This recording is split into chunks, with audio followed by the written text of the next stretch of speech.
기도드립니다. 나는 전능하신 아버지 하나님 천지의 창조주를 믿습니다. 나는 그의 위대하신 아들 우리 주 예수 그리스도를 믿습니다.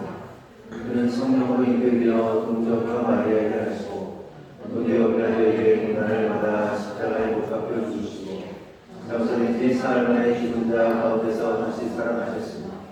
하늘에 오르시어 전능하신 아버지 하나님 우편에 앉아 계시다. 거기로부터 살아있는 자와 죽은 자를 심판하러 오십니다. 나는 성령을 믿으며 거룩한 공교회와 성도의 기도와 죄를 용서받는 것과 부활과 영생을 믿습니다. 아멘. 오늘 시간 우리가 찬양할 때 오늘 예배가 우리의 마지막 예배인 것처럼 우리 찬양하고 예배했으면 좋겠습니다. 우리 박수여 찬양하겠습니다.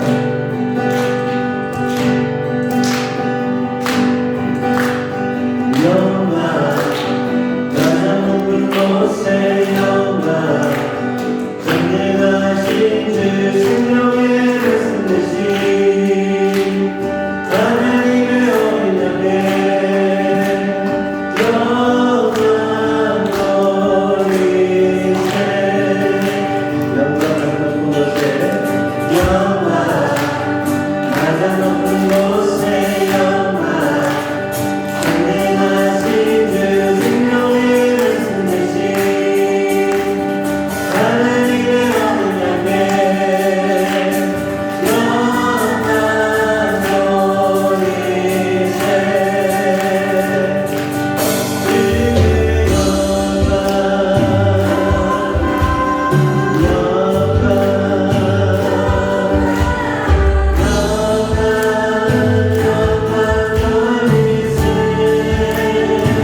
같이 찬양해 주시고요. 우리 함께 나를 지으시니가 하나님, 나를 부르시니가 하나님, 나를 보내시니로 하나님, 나의 다른 것은 다 하나님 은혜라. 나의 달려갈 길 나가도록, 나의 마지막 곳을 따라도록 나로 그 십자가 붙게 하시니 나의 남은 것은 다 하나님의 은혜라.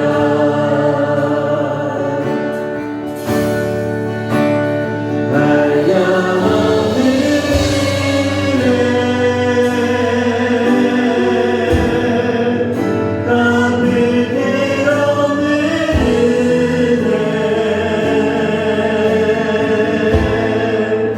내 삶을 애워사는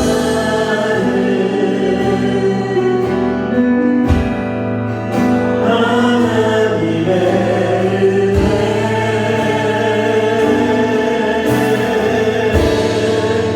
나 주저함 없이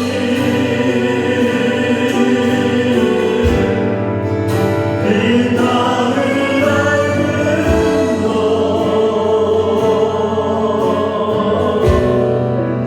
나를 붙드시는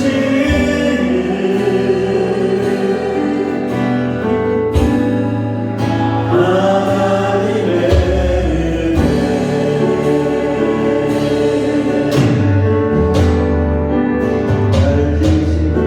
나를 지으시니가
기도할 때 하나님 이 자리에 오래처럼 하나님 우리가 주님의 은혜에 나아가기를 원합니다. 주님이 원하시는 삶으로 나아가기를 원합니다. 그 모든 것이 주님의 은혜임을 잊지 않고 나아가기를 원합니다. 내가 잘나서 내가 똑똑해서 내가 훌륭해서가 아니라 이 모든 것이 주님의 은혜임을 하나님 믿음으로 고백하며 나아가기를 원합니다. 여러분 주여 기도하겠습니다. 주여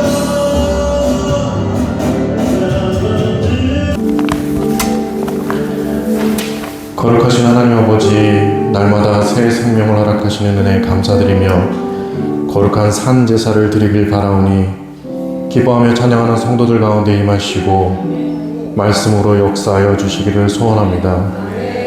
때를 놓치지 않고 귀한 예배의 처소를 우리에게 준비하셨사오니 영과 진리로 예배하는 성도의 심령마다 마르지 않고 솟아나는 샘물과 같은 은혜가 충만하게 하시고 성령의 인도하심에 따라 말씀으로 이르신 것처럼 주를 고백하는 자마다 그 배에서 생수의 강이 흘러넘쳐 흐르게 하옵소서. 부어주신 믿음에 따라 말씀 앞에 섰으니 빛으로 임하실 주님 앞에 온전히 우리를 드러내어 정결함을 구하며 세상에서의 분주한 삶을 살아가노라. 어긋나고 틀어진 삶의 방향을 바로잡아 주시어 그럴 주님을 바라보며 발걸음을 내딛기를 바라오니 깨끗하게 하시고 인도하시는 주를 따르며 장성한 믿음의 분량의 성숙한 그리스도인으로 자녀로 제자로 세워주옵소서. 주실 말씀을 들을 수 있도록 귀를 열어주시고 겸손한 마음을 허락하여 주셔서 순전한 마음밭에 심겨진 말씀의 씨앗이 이 시간 우리에게 부어주실 은혜로 열매 맺어 주님께서 칭찬하시고 기뻐하실 만한 아름다운 삶의 태도로 성도 간에 드러나게 하시며 각자의 삶의 터전에서 만나는 모든 이에게 믿음으로 성숙해진 그리스도인으로 선한 영향력을 전하는 자가 되게 하옵소서. 그리하여 각자에게 동일하게 허락하신 일주일을 살아갈 때 하나님이 기뻐하시는 거룩한 산제물로 드리는 성도에게 유행 따라 이 세대를 본받는 세상의 삶의 방식을 따르지 않고 오직 마음을 새롭게 함으로 변화를 받아 하나님의 선하시고 기뻐하시고 온전한 뜻이 무엇인지 분별할 수 있는 주의 자녀로 살아가게 하옵소서. 나라와 민족을 위해 기도합니다. 위정자와 권력 있는 자가 주를 경외하여 주님의 지혜를 의뢰하는 자가 되기를 바랍니다. 좌우로 나뉘어 끝도 없이 반목을 더하거나 부추기는 악의 세력에 담대히 맞설 수 있는 믿음의 리더들을 세우시고 주의 뜻에 합당한 리더들을 위한 성도들의 기도가 끊이지 않도록 하시어 믿음의 반석 위에 이 나라가 든든히 세워지게 하옵소서. 세우신 목사님을 위해 기도합니다. 주님 주시는 샬롬의 평강을 누리는 가운데 모든 감각이 성령의 운행하심에 민감하여 날카로운 통찰력으로 행간에 감추어진 말씀의 참 의미를 깨달아 두려움 없이 전하게 하옵소서. 또한 그 가정 가운데 부어주신 은혜와 축복이 넘치도록 부어주셔서 하늘 꿈교회 축복의 통로로 삼아 주옵소서. 미래 세대인 아이들을 위해 기도합니다. 그들이 세상을 향한 선포와 담대함으로 내딛는 발걸음이 하나님 나라를 확장하고 복음을 전하는 역사의 주역들로 세워지기를 바라오니 그들의 머리와 팔목에 말씀의 띠를 눌러 온전하고 강건하게 자라게 하옵소서. 성령께서 예배의 처음과 끝을 주관하시길 바라오며 오직 우리가 한 곳을 바라며 귀를 열게 하시고 부르심에 주저없이 순종하며 나아가길 원하오니 우리의 성급함과 미련함 헛된 욕망과 미숙함으로 성령을 방해하지 않고 온전하게 일하시어 우리의 심령을 소성시키며 구원의 확신을 얻은 자의 기쁨의 예배를 통한 영광을 받아 주시옵소서. 모든 말씀 우리를 사랑하시는 예수 그리스도의 이름으로 기도합니다. 아멘.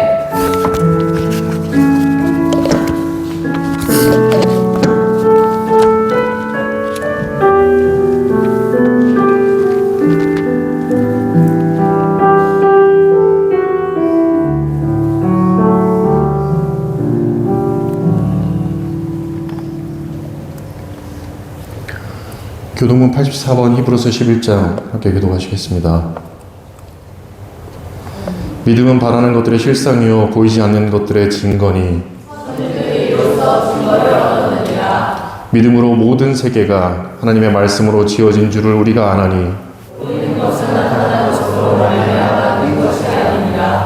믿음으로 아벨은 가인보다 더 나은 제사를 하나님께 드림으로 의로운 자라 하시는 증거를 얻었으니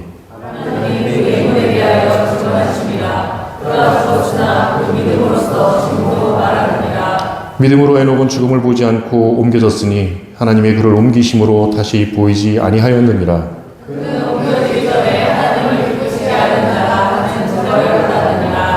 믿음이 없이는 하나님을 기쁘시게 하지 못하나니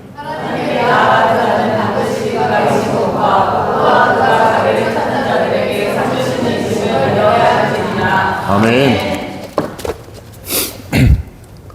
오늘 본문 말씀 마태복음 9장 1절부터 8절까지의 말씀 제가 대신해서 읽겠습니다.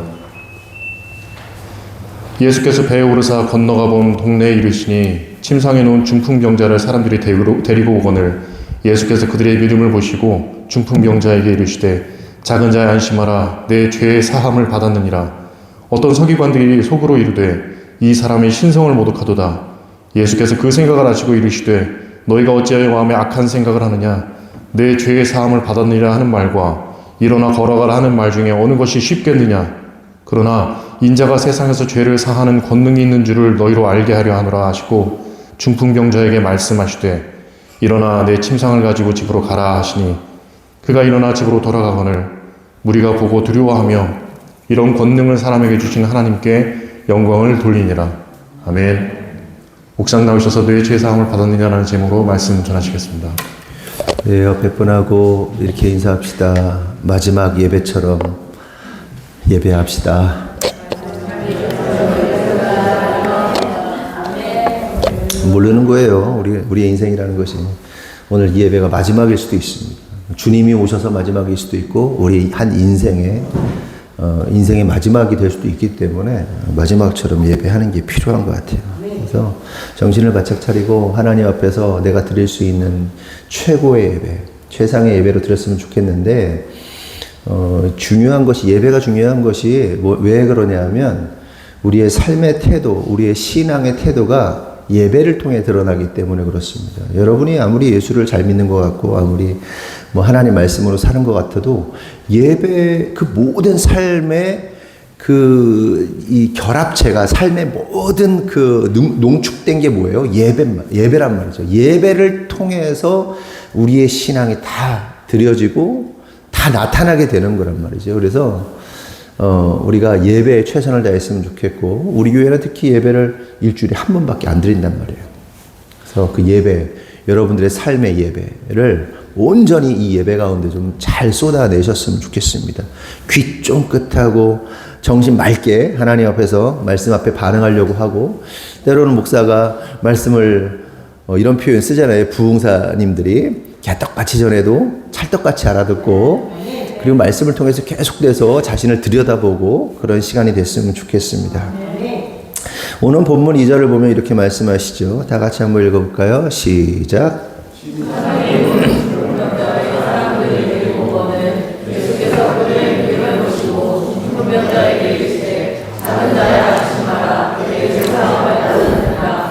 그렇죠. 읽은 것처럼 이 사람들이 침상에 누인 병자를 데리고 예수님께 데려왔다 기록하고 있습니다. 근데 평행 구절인 그 성경에 보면 마태, 마가, 누가, 요한복음이 있잖아요. 그 네 사복음서 안에는 그 말씀들이 겹쳐서 나온단 말이에요. 기록된 사람에 따라서, 관점에 따라서 어떤 사람들을 향해서 쓴 것이냐에 따라서 이 말씀들이 이렇게 자세히 디테일하게 나오기도 하고 좀 간단하게 나오기도 합니다. 그래서 평행 구절인 마가복음 2장과 누가복음 5장을 보면 이 부분에 대해서 자세히 다루고 있습니다.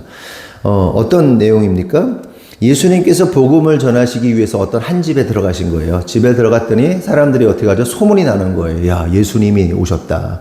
그 유대와 사마리아와 막 이런 어쨌든 그 유대 지역에서 막 이스라엘 지역에서 막 놀라운 능력을 행하는 예수님이라는 분이 있다는 사실을 알았는데 자신의 동네에 온 거예요. 그리고 어떤 집에 머물렀다는 소식을 듣고 사람들이 엄청나게 모여듭니다. 그리고 그 집에 발 디딜 틈 없이, 그 집이 어떤 집이었는지 잘 모르겠어요. 근데 상상해보면 좋은 집은 아니었던 것 같아요. 지붕이 막 뜯겨나가고 이런 걸 보면 어떤 집에 예수님과 제자들과 사람들이 빼곡히 들어섰을 뿐만 아니라 그 문틈으로, 문 밖으로 막 사람들이 막 많이 모였겠죠. 막 그렇게 모여 있는데 예수님께서 뭐 하시겠어요? 하나님 나라에 대해서 말씀하셨겠죠. 막 말씀을 증거하시고 막 이렇게 하나님 나라 어떻고 저떻고 막 이러고 있는데 갑자기 천장에서 부시럭부시럭 소리가 나는 거야. 여기서 갑자기 얘들아, 시온아, 갑자기 저기서 부시럭부시럭 거더니 막 먼지가 막 떨어지더니 갑자기 구멍이 뽕 나더니 막 사람들이 구멍을 막 뜯어내고 막 난리가 난 거야. 그러더니 어떤 사람이 그 들것에 이렇게 침상 같은 눕혀가지고 사람들이 줄로 묶어가지고 이걸 내리는 거야. 얼마나 황당해, 그치? 주하나, 그치? 갑자기 뻥뻥 나가지고 사람이 막 줄에 매달려가지고 내려온다고 생각해봐. 네 군데 묶어가지고 이렇게. 얼마나 신기한 일이냐, 그치? 그렇게 이 장면이 그 장면이에요. 오늘 본문에 읽은 장면이. 그러자 예수님께서 다음과 같이 말씀하십니다. 그들의 믿음을 보시고 중풍병자에게 이르시되 작은 자야 안심하라 내 죄사함을 받았느니라 이렇게 말씀하십니다. 여기서 우리는 한 가지 주목해 봐야 할 사실이 있습니다. 그것은 그들의 믿음입니다. 그들의 믿음을 보시고 이렇게 말씀하신단 말이에요. 그들의 믿음이 도대체 뭘 말하는 거냐 하는 겁니다. 그리고 그 믿음이 어떻게 타인인 중풍병자의 병을 고치게 하셨는가 하는 겁니다. 여러분 그렇잖아요. 대부분은 믿음이라는 것이 자기가 자기 안에 믿습니다 그럼 하나님이 병을 고쳐주시고 뭐 그런 것 같잖아요. 그런데 어때요? 타인의 믿음을 통해서 다른 사람, 당사자가 아니라 제3자에 의해서 다른 사람에 의해서 이 사람의 병이 고쳐진단 말이에요. 중풍병자가 고쳐진단 말이에요. 귀신 들린 여인도 마찬가지잖아요. 귀신 들린 딸, 그 어머니가 뭐 개소리 들으면서 막 너는 개야 이렇게 예수님께서 말씀하시고 별 얘기 다 듣고 이 사람이 고쳐지고, 예? 그리고 백부장도 마찬가지고 백부장의 믿음에 의해서 하인이 고쳐지고 신기하지 않아요? 그러니까 당사자의 믿음과 상관없이 타인의 믿음에 의해서 병자가 고쳐지는 일들이 엄청나게 많단 말이에요. 근데 우리가 병이 나면 어떤 사람이 병이 낫고 안 낫고 그러면 그 사람이 믿음이 작아서 그래 뭐 이런 생각을 하곤 한단 말이에요. 참 어리석게도. 그럼 네가 이 사람이 병이 안 나는 거 네가라도 기도하든가 네 믿음이 좋으면 이 사람 고칠 수 있는 거 아니야. 그럴 수 있는 거 아니에요? 그렇잖아요? 저거 병 걸려가지고 저 벌 받았. 그러면 네가 기도해. 네가 기도해가지고 저 사람 잘못해가지고 네가 회개해, 중보해. 그리고 네가 기도해가지고 고쳐 할 수 있잖아요. 그렇죠? 그러니까 여러분 이 천장을 뚫고 천장이 이만큼 높지는 않았겠죠. 물론 이스라엘의 뭐 집들이 어떤지 모르겠지만 이렇게 올라가가지고 아마 이런 우리 여기 풍세 여기 슬라브 집 정도 되는 분위기였을 거라고 봅니다. 지붕 뚫고 어쨌든 사람을 실어가지고 못 움직이는 사람을 최소한 60km 뭐 이 정도 나가는 사람이라고 치더라도 이렇게 끌어내려면 어때요? 혼자 그게 돼요? 아니죠. 여러 명이겠죠. 최소한 내구팅이 묶어가지고 내려야 될 거 아니에요. 그럼 이 사람들이 어떤 사람이었을까? 우리 어르신들 같이 뭐 힘 없으신 분들이실까? 아니면 좀 젊은 사람들이었을까? 아니면 그 사람의 친구였을까? 정확하게는 알 수 없지만 가까운 친척이든 가까운 친구들이든 어쨌든 전 친구들이라고 부를 겁니다. 지금부터. 뭔가 좀 힘이 있는 사람들이 그거를 뚫고 내렸을 거란 말이죠. 여하튼 여기서 집중하게 되는 것은 그 중풍병자의 믿음이 아니죠. 중풍병자에 대한 믿음은 드러나지 않아요. 중풍병자를 데려온 친구들의 믿음을 언급하고 있습니다. 그러니까 여기서 주인공은 누구예요?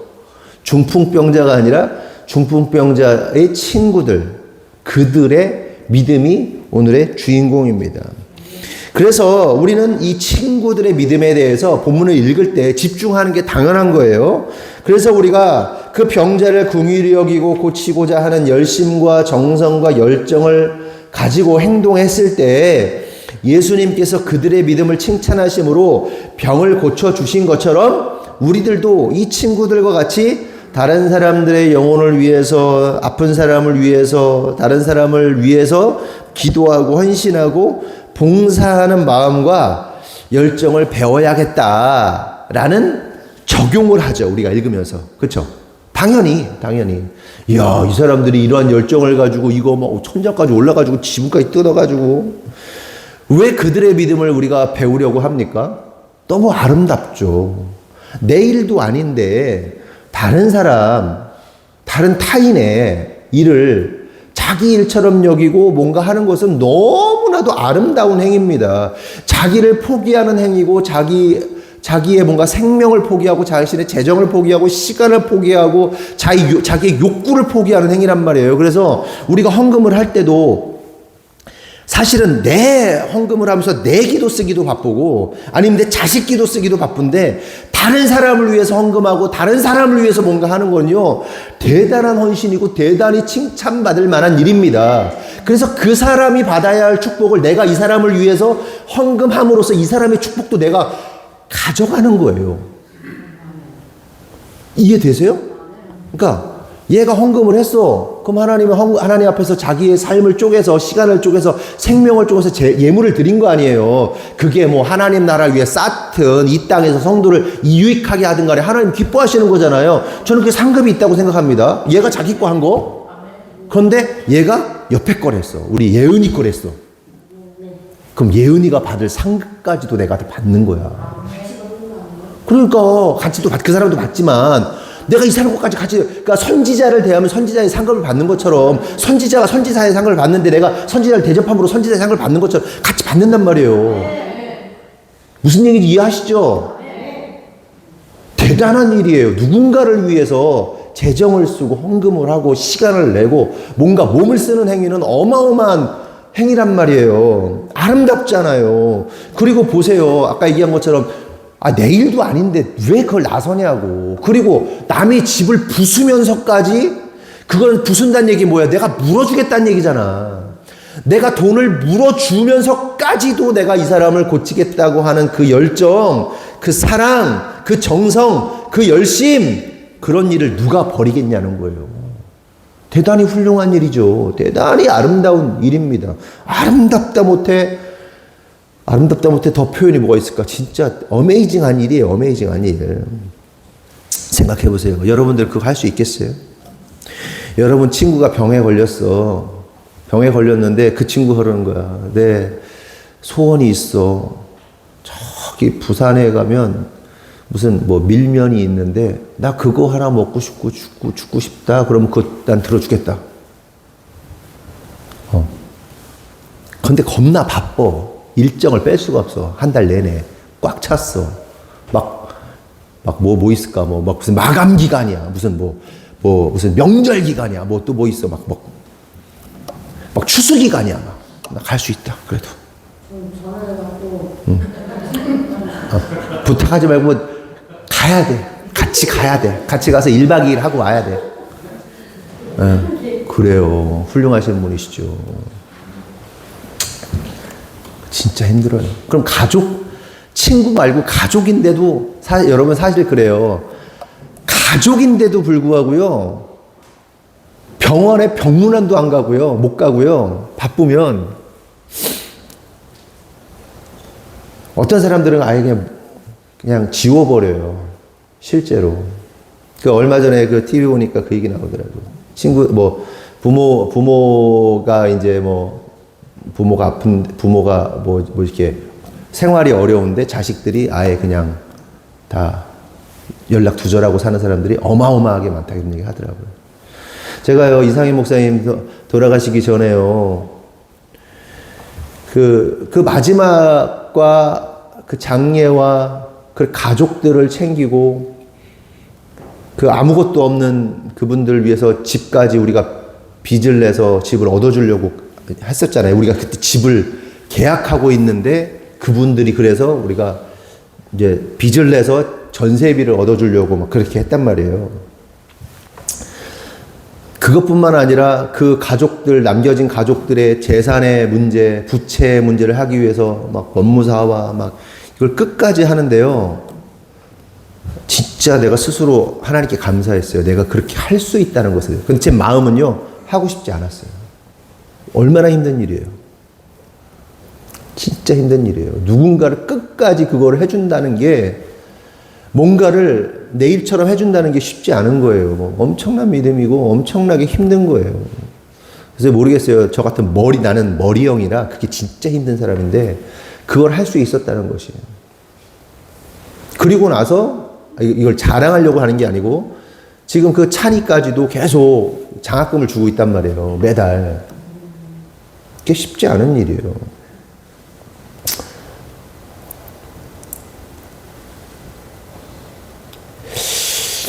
그렇기 때문에 그 얘기를 하고 싶은 거예요. 이 중풍병자를 들쳐업고 들고 지붕을 뚫고 밑에까지 내려서 예수님 앞에 내려놓고자 했던 그들의 믿음은 우리가 칭찬해야 되고 그들을 배워야 되는 게 맞습니다. 그런 열정이 필요해요. 그렇죠? 우리가 배워야 됩니다. 그런데 여기서 끝나면 안 돼요. 여기서 사실 지금까지 말한 그들의 믿음이 너무 중요하고 칭찬받고 우리가 배워야 될 게 맞는데 여기서 끝나면 안 되고 더 한 단계 나아가야 돼요. 뭐냐면 놓치지 말아야 할 중요한 사실은 예수님으로부터 칭찬받은 그들의 행동과 믿음의 시작점, 그들의 믿음이 움직이게 된 발화점을 찾아가 보면 그 믿음이 자신에게서 나온 것이 아니라 하나님으로부터 온 것임을 깨달아야 한다는 겁니다. 착한 일, 선한 일. 여러분, 착하고 선한 일은 예수 믿는 사람들만 하죠? 아니죠. 안 믿는 사람들도 해요. 근데 우리는 그들과 뭐가 달라요? 이 착하고 내 안에 선한 일, 내 안에 착한 일을 하신 그 마음을 주신 분이 누구라고 생각합니까? 나 자신이라고 생각합니까? 하나님이라고 생각하죠. 근데 세상 사람들은 어떻게 해요? 그 착하고 선한 마음을 누가 줬다고 생각해요? 자기 안에 생겼다고 생각을 해요. 그게 다른 거예요. 근데 그 마음조차 누가 주신 거예요? 하나님이 주신 거예요. 그래서 이 마음조차 하나님이 주셨다는 사실을 인정하면 예수님 믿는 거예요. 하나님 믿는 거예요. 근데 그게 인정이 안 되니까 안 하는 거예요. 그래서 세상 사람들도 착한 일 하는 거예요. 우리보다 더 착한 일 더 많이 하는 사람도 있어요. 근데 그게 하나님께서 주신 일이었구나, 마음이었구나를 깨달아야 되는 거죠. 그게 다른 거야. 그래서 에베소서 2장 8절을 보면 다 같이 보겠습니다. 시작.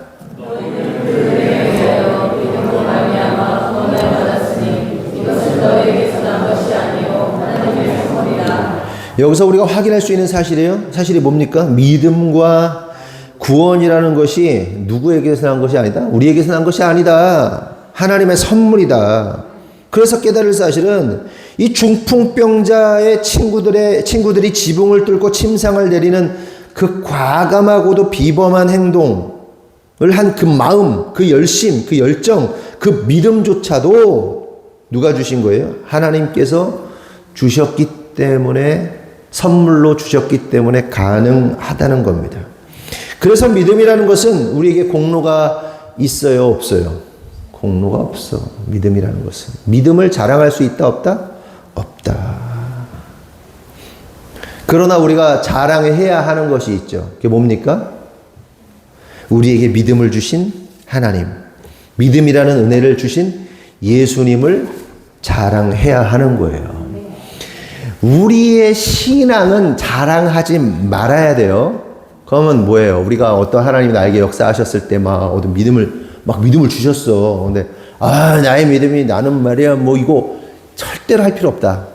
그러면 입 닫고 있으면 되겠네? 그쵸? 가만히 아무 말도 안 하고 있으면 되잖아. 하나님 나에게 하신 일들 그냥 나 자랑하는 것 같아가지고 아무 말 하지 말아야겠네? 아니, 자랑해야 된다니까. 누구를? 하나님을 자랑해야 돼. 나는 쓰레기 같은 놈인데, 나는 아무것도 못하는 놈인데 하나님이 이렇게 하셨잖아. 응? 자랑하라고. 그게 뭐예요? 간증이라고. 그게 복음 증거하는 거라고. 그런데 꼭 그러다 보면 뭐가 같이 일어나? 하나님을 자랑하다가 내가 갑자기 꼽살이 껴가지고 내 자랑 같이 하지. 그러니까 그거만 차단하면 돼요. 내가 신앙인 생활이 몇 년이고 내가 집사고 권사고 장로고 선교사고 목사고 전도사고 이게 뭐가 중요해? 주님만 자랑해요. 그러니까 이거야. 주님을 자랑하는데 그 자랑 안에 나를 살짝 꼽살이 넣어가지고 막 이렇게 하지 말라고. 그거만 내 마음에 정직하게만 선만 그문데 나는 진짜 쓰레기 같은데 그런 나를 쓰셔가지고 하나님의 일을 하셨다. 왜 하나님 대단한 분이시다. 나 진짜 쓰레기인데. 자랑하고 그 자랑할 때 우리가 어떻게 봐야 돼요? 이야 진짜 하나님이 하셨구나 라고 그거 바라보면 돼. 근데 또 꼬인 애들이 어떻게 해요? 꼬인 애들이 하나님 자랑하는데 어이 새끼 너 잘났다고 네 자랑하고 앉았냐? 라고 꼬인 사람들이 있다니까. 그런 일을 많이 경험해요. 나는 하나님 자랑했는데 그러니까 내 자랑을 하고 싶었던 게 아닌데 진짜 그냥 입 다물고 있으면 되는데 그러면 욕도 안 먹어. 근데 나는 하나님은 자랑해야겠어. 하나님 자랑했는데 그걸 곱깝게 본다니까. 저거. 죄송한 얘기인데 그들을 살려줘도 많아.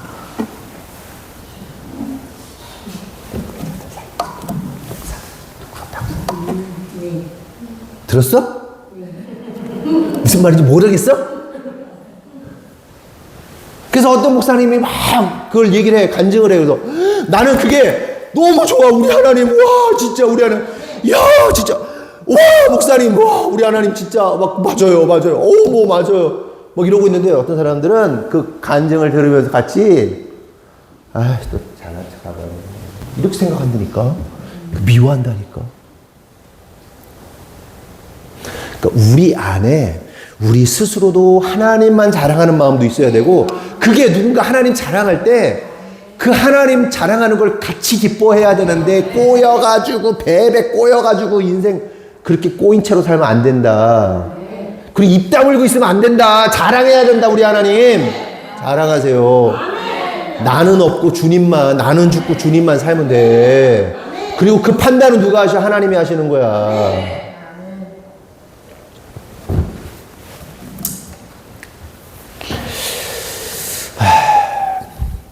그런데 이 말씀, 그 믿음이라는 것이 나로부터 나온 것이 아니라 하나님의 선물임을 우리는 이미 너무나도 잘 알고 있습니다. 그렇죠?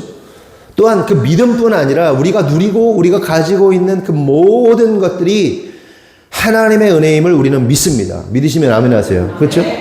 근데 그래서 우리 가운데 이러한 사실을 부정하거나 모르는 사람이 없죠. 그런데 문제가 뭡니까? 알만한 사람이 때때로 이러한 사실을 망각한 채 자신의 믿음을 자랑하고 알만한 사람이 하나님으로부터 받은 것을 자기의 것으로 자랑하는 어리석은 짓을 하곤 한단 말이에요. 우리가 다 잘하는데 우리가 가끔 헷가닥 해가지고 가끔 뭐가 이상해가지고 가끔 막 그냥 막 이 내가 올라와가지고 하나님이 주신 것인데 하나님의 은혜도 불구하고 내가 잘나와서 그런 것처럼 이게 올라와. 그래서 실수를 해. 말하다 보면. 나를 막 드러내려고 저도 그래요. 우리가 다 그래. 그런 어리석은 짓을 하는데, 그래서 고린도전서 4장 7절을 보면 이렇게 말씀하십니다. 나같이 시작.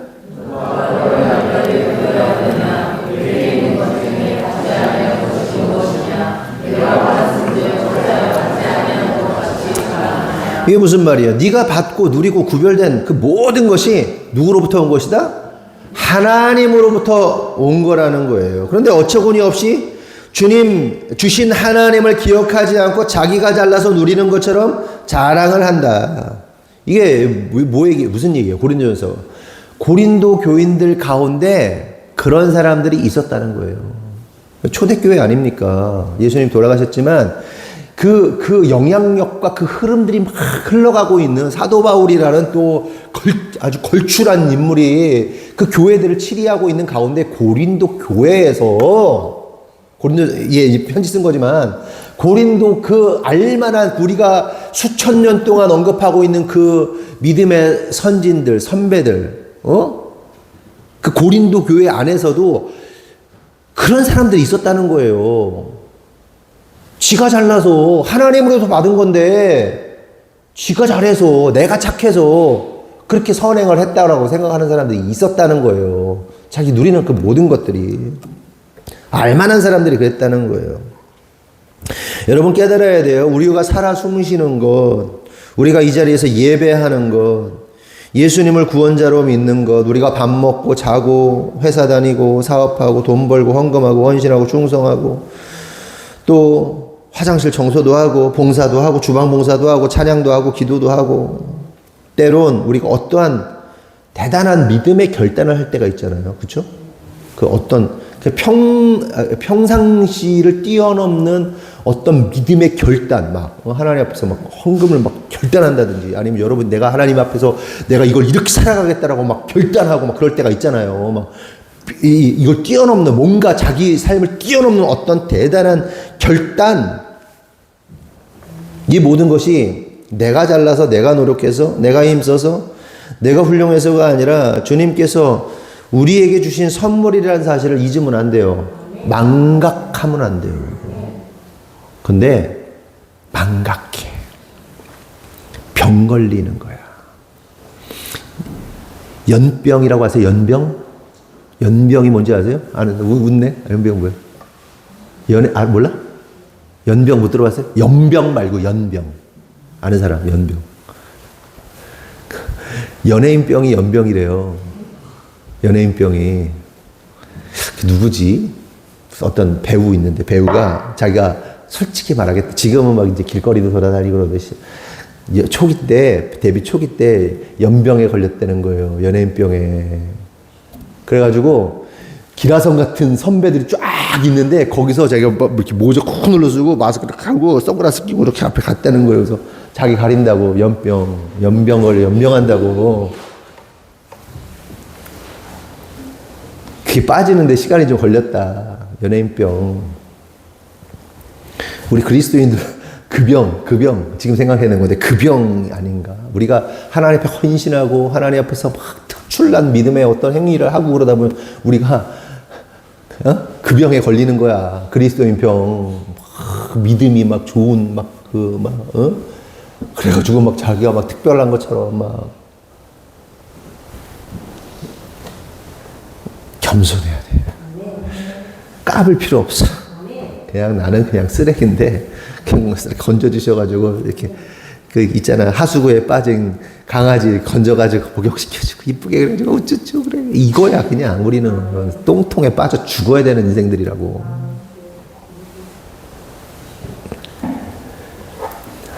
나중에 어떻게 돼? 그 개가 커가지고 어떻게 사랑받다 보면 개가 커가지고 자기가 서열 1위 되잖아요. 그래서 걔 집에서 개가 서열 1위 돼가지고 막 다 가족들 물어뜯고 난리 나잖아요. 그건 뭐부터 해요? 나는 그거 볼 때마다 너무 좋아. 그 솔루션 하는 강영욱 말고 있어. 조금 유튜브에 나오는 이렇게 개 끌고 다니면서 개가 짖으면 목 꽉 채가지고 이렇게 하는 애 있거든요. 보신 분? 나 너무 좋아해. 있어. 그 개통령 말고 개 뭐지? 뭐 있는데 유튜브 구독하세요. 우리가 그 개라는 사실을 잊으면 안 돼요. 유튜브 그 뭐더라? 개 있어요. 좀 작고 밤톨같이 생긴 조련사 있는데 이제 공부를 많이 한 그런 분은 아닌 것 같은데 말이 구수해. 그래서 개 이렇게 하면은 까불면 이렇게 블로킹 한다고 그래요. 발로 빡 차버리고 목줄 빡 당겨버리고. 그럼 해보세요. 주인이 말 안 들어. 그냥 뭘 한 3번만 하잖아요. 서열이 딱 바뀌어. 말 겁나 잘 들어. 여러분 걔하고 우리하고 뭐가 달라요? 죄송한 얘기지만 이거 영상 올라가면 모독했다고 그럴지 모르겠는데 걔하고 우리하고 뭐가 달라? 예? 하나님의 영이 부어져서 사람인 거지. 하나님의 영이 부어지지 않으면 짐승이에요. 성경에서도 말하잖아요. 고기 덩어리라고 말하잖아요. 뭐 사륵스였나? 아까 뭐네? 그 있잖아요. 실제로 이스라엘에서는 고기 주세요. 그럼 그래서 영이 없는 인간을 짐승이라고 그러잖아요. 성경에서. 제가 설교했잖아요. 뭐가 달라? 그 개하고 우리하고. 그럼 뭐가 이제 팍 땡겨가지고 정신 차리게 해야 되는 거예요. 근데 그 일 안 당해야지. 안 당해야지. 그리고 정신 번쩍 들어오는, 내가 서열 1위가 아니구나. 그 연예인병 빠지듯이, 그 병 빠지듯이, 꼴값 하는 병 다 빠지고, 겸손해져야지. 그래서 하나님은요, 우리의 그 교만함을 꺾기 위해서 뭐가지 팍 땡긴 일을 하시는 것 같아요. 좀 똘똘하면 한 번에 깨달으면 똘똘한 거지. 근데 머리가 좀 나쁘면 몇 번 해요? 2번, 3번, 10번 해야 되는 거예요. 지능이 좋아야 돼. 이 공부하는 지능도 지능이지만 빨리 캐치하는 지능이 좋아야 된다고요. 그래서 작은 경고에도 정신이 팍팍 돌아오는 건 좋은 거예요. 예를 들어서 애들 말 안 듣는데 너 똑바로 앉아. 이건 낫지. 똑바로 앉으라고. 똑바로 앉아. 일로 와. 한 대 후려. 치면 미련한 거야. 유주야, 알았어? 다음 주에 목사님이 뭐 하라고 그랬어? 베이스 가져오라고 그랬지. 얘 베이스 잘 못 쳐도 여기 조그맣게 앰프 해가지고 볼륨 줄여가지고 치게 옆에서 이렇게 해야 될 것 같아요. 계속 키워야 돼. 그렇죠? 계속 치게. 너 조금 볼륨 줄여가지고 쳐. 작게 해가지고. 틀려도. 알았어? 아멘. 한 번에 알아들으면 감사한 거고, 못 알아들으면은 해야지. 또 그냥 뭐가 그냥 치고 눈 팍 찌르고 해야지. 안 당하고 싶지? 무서워? 뭔 무서워? 무서워하지도 않아요, 공부할 때. 어쨌든 어디까지 있냐. 우리가 잘나서 내가 노력해서 힘써서 내가 훌륭해서가 아니라 주님께서 우리에게 주신 선물이라는 사실을 잊지 말아야 된다. 그래서 사도행전 3장 16절을 보면 베드로가 안전뱅이를 고친 후에 이렇게 말합니다. 한번 봅시다. 사도행전 3장 16절 시작.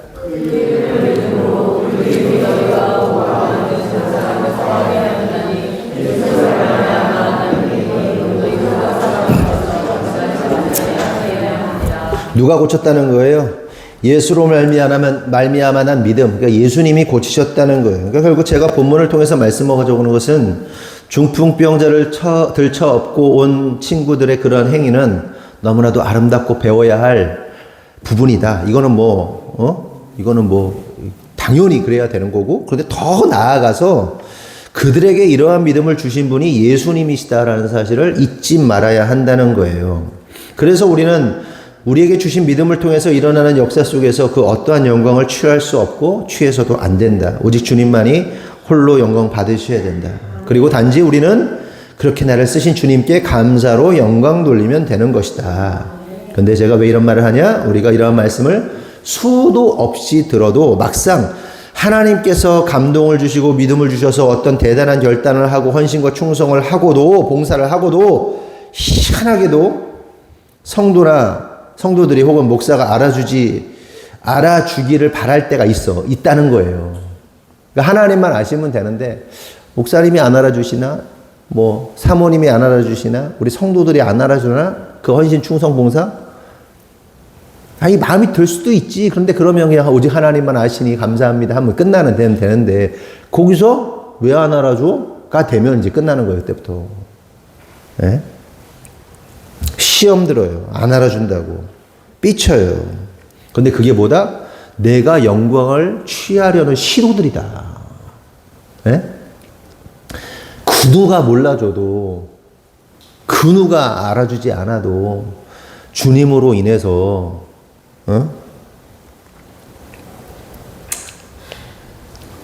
주님께만 영광을 돌리는 것으로 그 마음 가지고 가면 되는 거예요. 동의하시면 두 손 들고 아멘 하세요. 그렇죠? 다시 본론으로 돌아와서 그렇게 예수님께서 그들의 믿음을 보시고 중풍병자에게 이렇게 말씀하십니다. 작은 자야 안심하라. 내 죄사함을 받았느니라. 그러자 예수님의 죄사함의 선포를 들은 서기관들 사이에서 난리가 나죠. 9장 3절 시작.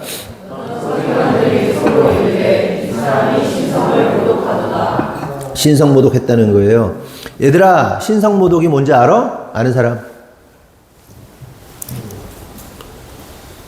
신의 성품에 대해서, 신의 성질에 대해서 모욕하고 모독했다고, 욕했다고, 하나님 욕했다고, 하나님을 욕보였다고. 그게 신성모독이, 알았지? 이해했어? 하나님! 그러면서 막 욕을 했다. 신성모독이야. 그러면서 이게 신성모독은요, 정체성이잖아요. 정체성. 그러니까 이 서기관들에게 자신의 삶의 정체성이 뭐예요? 하나님의 영광인데, 그래서 서기관으로 살아가는 건데, 예수라는 사람이 신성모독을 했으니 자기들 입장에서 봤을 때 미치는 거예요. 만약에 우리가 이렇게 예배를 드리고 있는데, 누군가가 와서, 미국에선 그런 일 있잖아요. 설교하고 있는 목사님인데, 어떤 그 TV 기자가 와가지고 설교 중간에 들어와가지고 뭘 질문하면서 당신이 뭐 어떻게 하자면 막 예배를 방해하고 그런 일이 있었어요. 그 사람 구속됐거든요. 구속됐다 풀렸는데 그런 게 다 신성모독이에요. 하나님을 무시하는 행위. 교회 안에서도 하나님을 무시하는 행위. 내가 막 난동을 부리거나 내가 막 교회에서 막 어떤 공식적인 일들이 그런데 그런 신성모독이에요. 큰일 나는 거예요. 알겠죠? 무슨 얘기인지. 그런 거 하지 말아야 돼. 근데 어쨌든 이 예수님의 그 말을 듣고 신성모독이라고 합니다. 왜 그랬을까요? 죄라는 것은 하나님만이 용서하실 수 있는, 사하실 수 있는 것인데 하나님도 아닌 예수, 네가 뭔데 죄를 사하냐? 네가 하나님이란 말이야? 너 하나님이라는 거야? 이 얘기예요. 오늘날 그 교주들 많잖아요. 뭐 내가 하나님이다. 뭐 그런 사람 자칭 예수 자칭 하나님 많잖아요. 그 사람들이 다 신성모독 하는 거예요. 그러니까 이 서기관들 입장에서는 예수님이 신성모독 한 거지. 여러분 서기관들 입장에서 한번 생각해 보자고요. 여러분들이 시온아 네가 예슬이한테 10억을 받아야 돼. 10억 얼마 엄청 큰 돈이야. 집 막 한 10채 살 수 있어. 10채는 5채 이상 살 수 있어. 차, 지금 타고 있는 차 한 20대도 더 사. 그랬어? 이해했어? 큰 돈이야. 예슬이한테 받아야 되는데, 네가 찾아갔어. 얘가 안 갚아가지고, 예슬아, 야, 너 나한테 10억 꿨잖아. 좀 빨리 줘. 그런데 옆에서 구경하고 있던 주한이가 옆에 이제 쌀집 아들인데, 딱 나와가지고, 조예슬, 너의 10억을 없는 거로 내가 말하노라! 딱 해버렸어. 그럼 어떻게 할 거야, 현시훈 너는? 네, 그럴 거지? 네, 그러긴 걔. 10억이 너무 커서 그런가 보다. 시온이 뭐 있을까? 네가 최고 좋아하는 거 뭐야, 네가? 보물처럼 여기는 게 뭐야? 쌀과자. 요즘에 쌀과자에 꽂혀가지고, 공부방에. 나도 줘가지고 잘 먹고 있어요. 아니, 됐어. 그래, 무슨 얘기인지 이해했지? 이해 못한 것 같아. 그럴 자격이 있어요, 없어요? 자격이 없잖아. 자격이 없는 사람은 왜 갑자기 나타나가지고 죄를 사해. 아무것도 없는 걸 돈 안 갚아도 돼. 막 이렇게 해버리면 네가 뭔데 무슨 자격이 있다고 빚을 없는 것으로 하겠냐고. 네가 뭐 왈가왈부해? 이러면서 한 대 쳐맞는 거죠. 이 황당함의 100배, 1000배, 만배. 그런 상황이 된 겁니다.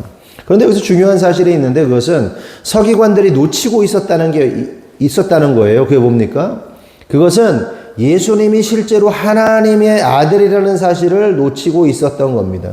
하나님의 아들, 하나님이시기 때문에 죄사할 권세가 있어요, 없어요? 있죠. 그런데 그들이 그걸 놓치고 있는 거예요. 정확하게 말하면 서기관들이 예수님이 하나님의 아들이라는 사실을 알면서도 인정하지 않았다. 지난주 우리가 귀신 들린 거라사의 광인 이야기를 나누었습니다. 그때 광인이 예수님께 뭐라고 말합니까? 엄청난 고백을 하죠. 하나님의 아들이시여. 이렇게 고백한단 말이에요. 하나님의 아들이시여라고 고백해요. 귀신이 영의 세계에 있는 영적인 존재가 예수님의 신분에 대해서 정확하게 표현해요. 하나님의 아들이시여. 그걸 제자들이 목격했겠죠. 그럼 제자들만 있었을까요? 뭐 옆에 선원들도 있었을 것이고, 돼지 치던 자들도 있었을 것이고, 그 돼지 치던 자들이 그 얘기 다 들었고, 어떻게 했을까요? 자기 돼지 주인들한테 가서 말했을 것이고, 이 이야기가 일파만파 도시 전체에 퍼졌을 겁니다. 뿐만 아니라 유대 사회 속에 이스라엘 전체에 퍼졌을 거예요. 서기관들이 알았을까요? 종교인들이 알았을까요? 몰랐을까요? 서기관들, 종교인들 당시 예수님한테 안테나 딱 세우고선 저거 예수가 무슨 말 하나? 그러면서 이것만 보고 있는 사람들이에요. 예수님이 가는 곳마다 서기관들이 나타나요. 제사장들이 나타나고 보고 있는 거예요. 안테나 세우고 보고 있는 거예요. 그러면 서기관들이 예수님이 하나님의 아들이라는 사실을 알았어요, 몰랐어요? 알았단 말이에요. 여러분, 종교인이라는 것은 종교인, 그러니까 그냥 모르겠어요. 목사만 얘기해 봅시다. 목사의 일은 성도를 돌보고, 이렇게 설교할 때도 안 보는 것 같지만 한 사람을 다 스캔하고 있어요. 그게 목사야.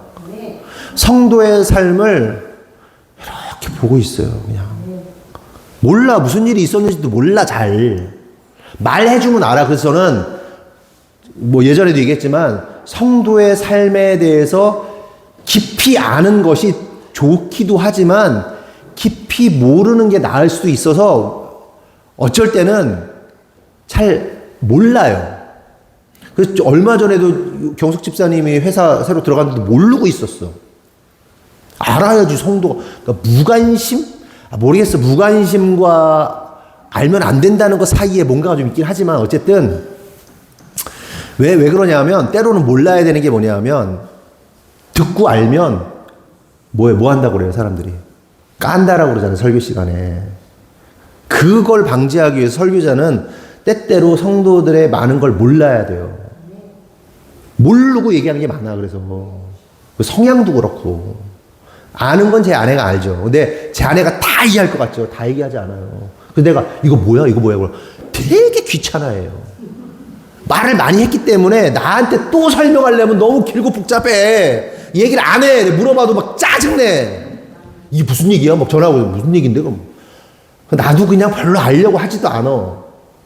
그럼에도 불구하고 어쨌든 그럼에도 아는 게 있겠지. 다 모른다고 하진 않겠지. 그런데 그런 것과 상관없이 이렇게 스캔하면요, 그게 일이야. 그래서 이 사람의 영적인 상태가 어떤지, 이 사람이 어떤 감정적인 흐름이 어떤지 느낌이 이렇게 있어요. 와요. 이렇게 있어. 다 느낌이 있어. 최근에도 그런 일이 하나 있었어. 근데 그 일 때문에 막 끙끙대. 막 어떻게 말을 못하고 해결을 못하고 그래서 끙끙대. 그랬는데 그 일 때문에 우연히 어떤 성도한테 그 얘기를 듣게 돼요. 나는 알고 있었고, 난 준비가 돼 있었고, 그렇게 어떤 행동을 하려고 결심을 하고 있었고, 그래서 제 아내한테 나 이렇게 할 거야. 이렇게 얘기를 했는데 마침 어떤 성도로부터 그 얘기가 들었어. 그래서 해결해 줬어. 네 마음의 상태가 어떤데 그런 거 아니야, 솔직히 말해서. 그래서 이렇게 돼야 될 것 같아요. 이렇게 얘기를 했단 말이에요. 그러니까 그게 일이야. 우리에게. 그러니까 우리 신앙적 표현으로 말하면 은사라고도 할 수 있고, 그게 목양을 하는 목회자의. 그런데 이건요, 목사가 아니어도 회사 사장만 돼도 어떤 위치만 돼도 그게 발달하잖아요. 근데 목사는 목사의 촉이라는 게 있어요. 서기관들도 그래. 종교인, 제사장들도 그래. 모를 수가 없어. 예수의 일거수일투족을 다 알고 들어. 전해 듣기도 하고 보면 알아. 그들은요, 예수가 하나님의 아들이라는 사실을 알았어.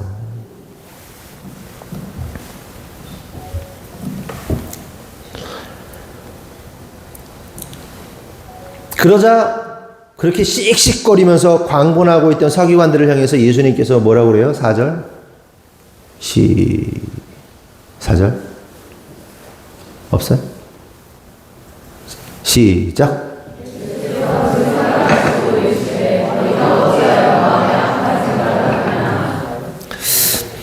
그들의 생각을 악하다고 말씀하십니다. 그러면 생각해 볼 것은 예수님은 그들의 어떤 생각에 대해서 악하다고 하신 것일까? 도대체 무엇이 악한 것인가? 서기관들의 생각, 뭐가 악한 것이냐? 우리는 이 부분을 통해서 여러 방면으로 생각해 볼 수 있어요. 첫 번째, 신성모독이라고 하면서 예수님의 신성을 무시했기 때문에 예수님께서 기분 나빠가지고, 야, 니들 생각 나빠. 잘못된 거야. 야, 내가 무슨 신성모독을 했어. 내가 하나님의 아들인데, 내가 하나님인데.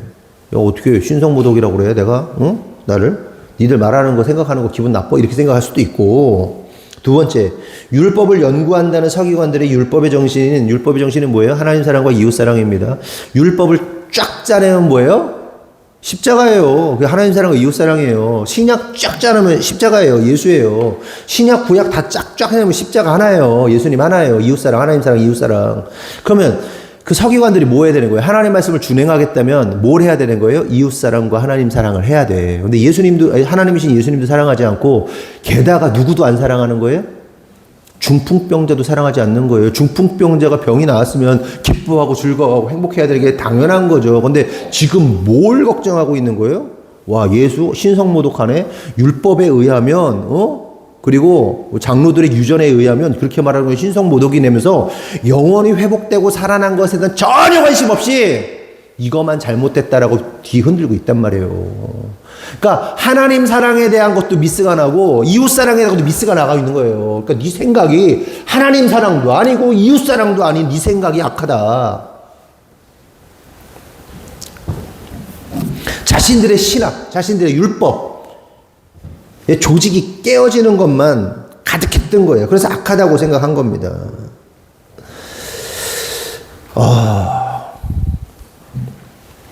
서기관들은 머리형이었을까, 가슴형이었을까, 배형이었을까, 머리, 가슴, 장중에 머리였겠죠. 머리였을 가능성이 높겠죠. 저는 머리니까 제가 잘 알죠, 머리를. 며칠 전에 이호선 교수가 뭐 이렇게 뭐 이렇게 갈등 조정하고 뭐 이런 거 나왔더라고. 근데 거기 누가 나왔냐면 막내딸, 그러니까 엄마, 아빠가 있고 큰 딸이 있고 둘째 딸이 있어요. 그거 보신 분? 나만 그런 걸 잘 보나 보다. 근데 그게 다 저한테 재료가 되니까 아빠, 엄마, 큰 딸이 정서적으로 하나야. 둘째가 막내가 딸인데 이 가족들이 3대1로 갈등을 하는 거예요. 집에 딱 들어오면은 방에 딱 들어가. 아는 척도 안 해. 들어갔다 나왔다 그래 그냥. 그리고서는 막 밥 먹어 그러면 그냥 나가버려. 새벽 1시, 2시에 들어와. 이 딸이 이 셋을 완전히 무시하는 거예요. 그러니까 이쪽 편에서 영상을 보는데 막 딸이 저거는 인간도 아니에요. 그래서 아버지가 얘 이제는 거기 못 견뎌. 딸 내보내. 쫓아내. 우리랑 손절해. 우리랑 인연 끊어. 막 그러고 있고. 그래서 그 언니라는 사람이야. 밥 먹어 그랬더니 언제부터 날 신경 썼다고 밥 먹으라고 그래. 막 소리 지르고 막 난리가 나요. 그래서 왜 그런가 한번 얘기를 해보자. 근데 그걸 누가 신청했냐면 이 3명의 가족이 신청한 것이 아니라 그 딸이 신청했어. 꼴통을 부리고 있는 딸이. 성인이야. 35세인가 뭐 그래요. 이 딸이. 그러면 신청을 했는데 그럼 이거 좀 이렇게 얘기를 해봐야 될 거 아니냐. 문제를 해결해야 될 거 아니냐. 그래서 무슨 식당인데 식당이 어디 캠핑장 식당이야. 뭐 이렇게 무슨 버섯, 뭐 샤브샤브 뭐 이렇게 해가지고 싸놨어. 이렇게 해가지고 이렇게 했어. 그래서 가족들 3명이 먼저 왔어. 둘째 딸이 딱 왔어. 어떻게 된 거야 얘기를 좀 해보자. 아버지가 다 얘기를 했어. 딸이 뭐 이런저런 얘기를 해. 근데 이제 2가지 중요한 포인트야. 첫 번째는 20대 초반에 직장을 다녔는데 술을 먹었는데 어떤 직장 동료가 자기를 이렇게 하려다가 미수 사건, 뭐 큰일이 벌어지기 바로 직전에 미수 사건으로 끝났고, 두 번째는 이 여자가 이제 이 가족들이랑 정서적으로 잘 안 통하니까 나갔어. 그래서 20대 동안 열심히 20대, 30대 초반까지 번 돈으로 조그만 지방에 내려가서 카페를 열었는데 너무 사람이 자기를 사랑해주고 그런 사람을 만났는데 결혼하려고 이제 가족들한테 소개를 시켜주고, 그래서 이제 가족들이 네가 어떤 사람인지를 결혼한 사람인지 아닌지 뭐 밝혀라. 뭐 이제 그런 가족들은 확인해 볼 필요가 있잖아요. 그래서 그랬더니 그 남자가 사실은 돌싱입니다. 이렇게 얘기를 한 거야. 그럼 어쨌든 돌싱이라도 서류 좀 가져와 봐. 그랬더니 혼인 돌싱이 아니라 그냥 유부남이었던 거예요. 이 여자가 충격을 받아가지고 이러고 있으니까 가족들이 얘가 충격받아가지고 지역사회니까 조금 지역사니까 소문이 금방 나잖아요. 그러니까 못하고 와 집으로 돌아와 한 거예요. 근데 얘가 충격 가운데 막 휩싸여 있는데 자기 뭐 슬퍼하고 있는데 아빠는 색소폰 불러고 자기 나가고 엄마는 들어와 있는 딸내미나 주고 맨날 골프나 치러 다니고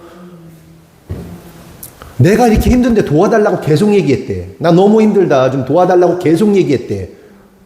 근데 자기들만 보러 다니고 집으로만 돌아오라고 그랬지. 그리고 20대 초반에도 그 일 때문에 법적인 소송 막 이런 거 해가지고 막 도와달라고 그랬는데 아빠가 하나도 안 도와줬대. 그런데 더 충격적인 게 뭔지 아세요? 그거를 모여가지고 얘기를 하잖아. 딸이 막 얘기를 하고 있는데 그 아빠라는 사람이 딱 뭐 하는지 아세요? 그 팩에 있던 버섯 뜯고 불판에다 불 탁탁탁 일어서가지고 고기 굽고 딸이 막 얘기하고 있는데 그 보던 패널들 나 보면서 충격받았어. 그 딸이 어려운 자리 만들어가지고 제작진이 막 투입돼가지고 어렵게 해가지고 얘기를 하고 있는데 아빠라는 인간이 그 고기 굽겠다고 막 이러고 있는 거야. 그래서 패널이 물었어. 왜 그러시냐고 그랬더니 아내가 시켰다. 근데 아내가 그러고 내가 언제 시켜 내가. 오히려 아내는 하지 말라고 들으라고 그러는데 그러고 있는 거야. 정서적, 감정적 공감을 아예 못해. 그래서 물었어. 왜 그랬냐. 왜 20대 때 30대 그럴 때 왜 당신 가만히 있었냐. 아니다. 나 가만히 있지 않았다. 그 사람을 뭐 때리고 싶었는데 뭐 하고 싶었는데 또 때리면 범죄니까 뭐라고 했다. 그런데 딸은 혼자 법적인 처리를 다 하고 앉았고. 그래서 다시 물었어. 오은영 부사가. 아니 그 얘기가 아니고 왜 딸의 감정을 돌보고 그를 이렇게 해주지 않았냐. 왜 그랬냐. 왜 딸 좀 이렇게 보호해주고 같이 밥도 먹고 이렇게 위로해주고 그러면 그러지 왜 안 그랬냐. 그랬더니 아니다. 나는 그 사람이 직장을 그만두게 만들었다. 이 얘기를 하는 거예요. 무슨 얘기인지 이해했어요? 이해 못한 사람. 이해한 사람. 이게 무슨 뜻이야? 내가 한 말이 무슨 뜻이야?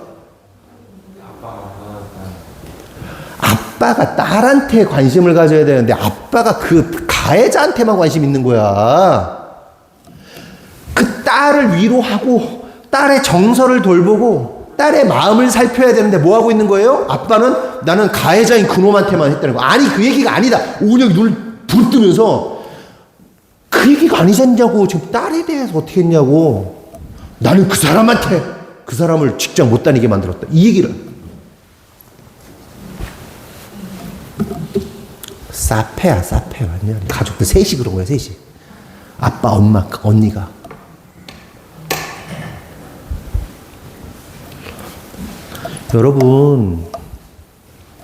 여러분의 남편이든 여러분의 아내든 이제는 좀 들어줄 필요가 있어요. 무슨 말을 하는지 좀. 애들 자꾸 진리로 들이대려고 하지 마세요. 진리가 필요 없다는 얘기가 아니야. 들어주라고. 그 마음을 헤아려 주라고. 필요하다고. 그게 이런 설교 저는 잘 안 해요. 내가 머리형이라. 근데 나이가 먹으니까 이제 이게 필요하구나. 이희민이가 자꾸 세서 설교가 길어지고 근데 들으세요. 뭐 심심하진 않잖아. 막 지루하진 않잖아. 그렇죠? 이희민이가 한겨울에 막 계속 뭐 동계 훈련 그거 뭐라고 그래. 혹한기 훈련하고 막 그거 알잖아요. 기도 부탁하고. 제가 살면서 그렇게 하나님 앞에서 간절하게 막 선포하면서 기도했던 그 몇 번의 시간 중에 한 번입니다. 그 기간. 엄청 기도했어요. 내가 죽을 것 같았어. 내가. 기도했어.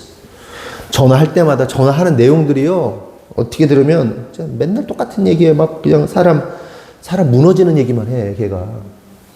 아빠로서 견딜 수 없는 얘기들을 막 해. 근데 끝까지 들어주고. 계속 걔가 문자를 보지도 않고, 카톡을 보내도 보지도 않고, 계속 카톡하고, 그 마음을 위로. 어제 통화했는데 얘가 그 막 어려웠던 마음들이 이렇게 싹 사그라들고 있더라고. 그 걔한테 그 어려움 가운데 있는 애한테 제가 진리를 들이대면서 넌 이겨내야 돼! 넌 뭐 해야 돼! 이랬어야 될까요? 아니야. 그 얘기는 좀 컨디션 좋을 때 해도 돼요. 제가 하고 싶은 얘기는 이거예요. 우리가 이 서기관들 같아요. 율법에 이렇게 기록돼 있어. 넌 신성모독이야. 영혼이 구원된 거, 서기관, 그 중풍병자가 회복된 거 관심도 없어. 우리가 그러지 않아요? 우리에게 진리는 필요해. 근데 영혼 사랑하는 마음도 필요해. 이게 잘 믹스가 돼야지. 연합해야지. 여러분들의 자식을 향해서, 여러분들의 부모를 통해, 여러분들의 남편과 아내와 성도들을 향해서 그 마음이 필요해. 이해하고자 하는, 용납하고자 하는. 그런데 서기관처럼 이거는 이 율법에서 어긋나!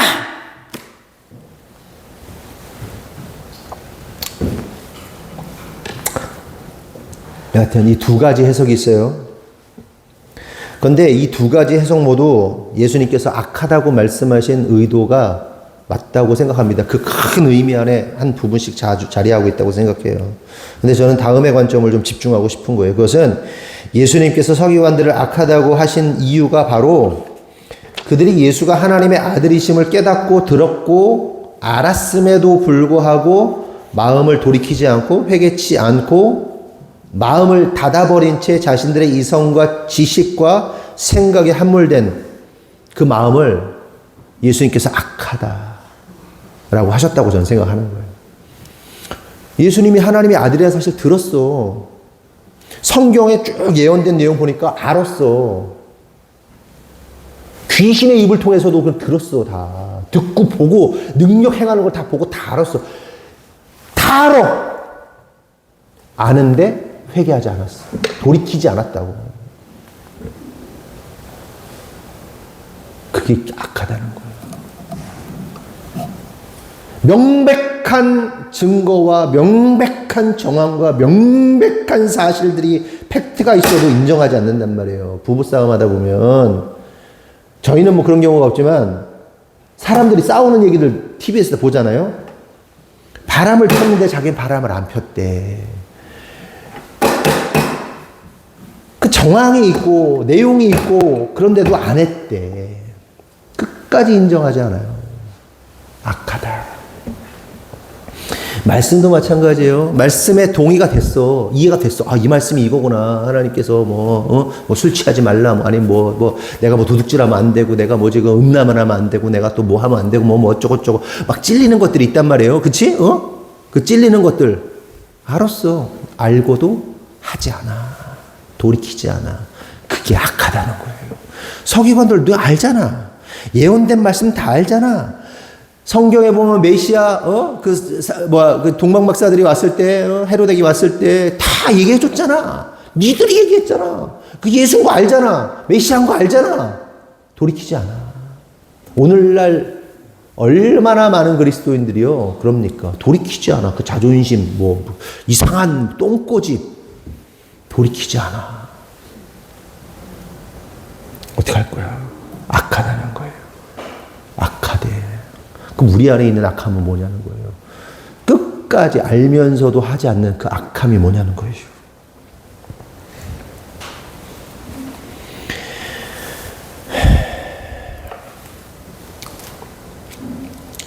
하나님께서 말씀하세요. 설교를 통해서 말씀하시고, 여러분들 상황을 통해서 말씀하시고, 사건을 통해서 말씀하시고, 문득 말씀하시고,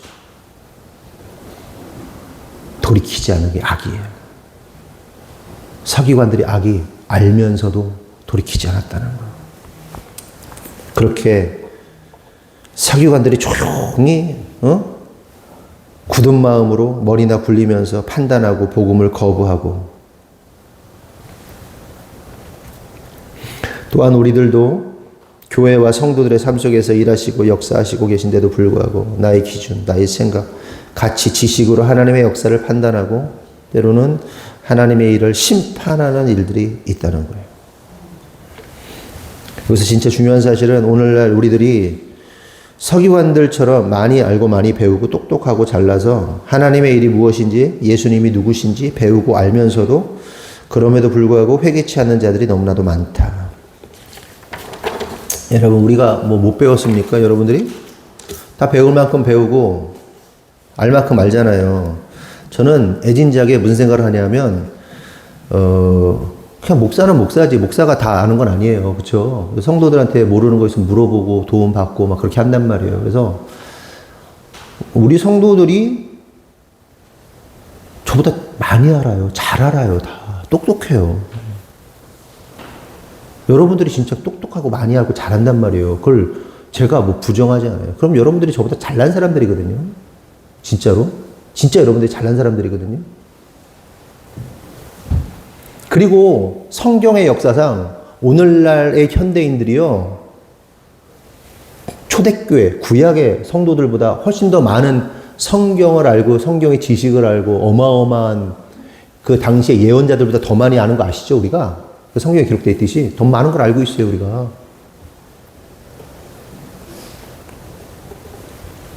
그런데 그렇게 많이 아는데 그렇게 하지 않아. 악한 거예요, 그게. 물론 우리가 다 알 수는 없죠. 우리가 뭐 신이 아니니까 100% 다 알 수는 없지만 알고 깨달아지면 마음을 돌이키고 회개하고 겸손하게 따를 수 있어야 된다. 그렇지 않으면 악의 결말은 심판이죠.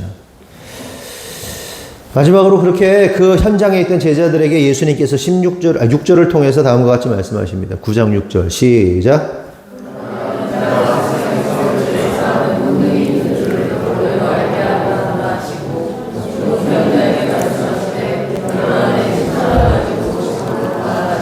여러분 이게 무슨 말입니까? 예수님께서 오늘 중풍병자를 고치신 이유가 예수님 자신이 죄사하는 권능이 있음을 알려주시기 위해서였다는 겁니다. 그러니까 병고침이 수단이었지 목적은 아니었다는 거예요. 이해되세요? 어떤 목적을 이루기 위해서 병고치는 수단을 사용했었다는 거예요? 죄사하는 권세가 있다는 사실을 알려주기 위해서 병을 고치셨다는 겁니다. 그러니까 병고침이 본질이 아니라 죄사함의 권능이 본질이다. 여러분 이것만 알면 되는 거예요. 병이라는 질병 앞에서, 아니 문제라는 어떤 그 문제 앞에서 본질이 뭐예요? 우리의 어려움, 우리의 갈등, 우리의 뭐 어떤 생사화복, 인간의 모든 삶 안에서 가장 아픈 거를 한마디로 말하면 병이잖아요. 병 드는 거잖아요. 죽는 거니까. 그 하나. 그래서 인간은 뭐예요? 영원히 살고 싶어 하잖아요. 그러니까 병 걸리는 게 죽는 건데 죽음이 생명이잖아요. 인간에게 가장 중요한 게 뭐예요? 생명이란 말이에요. 그렇죠? 근데 거기서 죽음 앞에서, 그리고 죽음의 하위 카테고리인 뭐 여러 가지 문제들이 있겠지만 결국에는 죽음, 생명, 여기에 연결되는 건데, 여기서 우리가 삶과 죽음, 생명과 그 죽음 앞에서 우리가 깨달아야 하는 본질이 뭐라는 거예요? 예수님이 죄를 사하시는 권세가 있으신 분이시다만 알면 되는 거예요. 이해되셨어요? 그러니까 병 걸렸을 때 병이 고쳐지냐 안 고쳐지냐가 핵심이 아니라 병이 안 고쳐져도 예수님이 나의 죄를 사하시는 분이시다라는 사실을 알면 끝. 병이 낫든 안 낫든 상관없어. 이 병을 통해서 주님께서 나의 죄를 사하시는 것이 무엇인지 알게 하시려는구나를 깨달으면 끝! 안 고쳐줘도 된다니까. 어차피 고쳐줘도 10년, 20년 있다 죽을 거잖아. 제가 50인데 어차피 고쳐줘도 길어야 30년, 40년 있다 죽을 거잖아. 어차피 죽을 거야. 이 중풍병자 안 죽었어? 죽었지. 다 죽었어. 그런데 뭘 알아야 된다는 거예요? 예수님이 죄를 사하시는 권세가 있다는 사실만 알면 끝! 그런데 만약에 병이 고쳐졌는데도 불구하고 예수님이 죄를 사하시는 분이라는 사실, 생명의 주관자라는 사실을 모르면 실패. 실제로 실패한 사람들은 엄청나게 많습니다.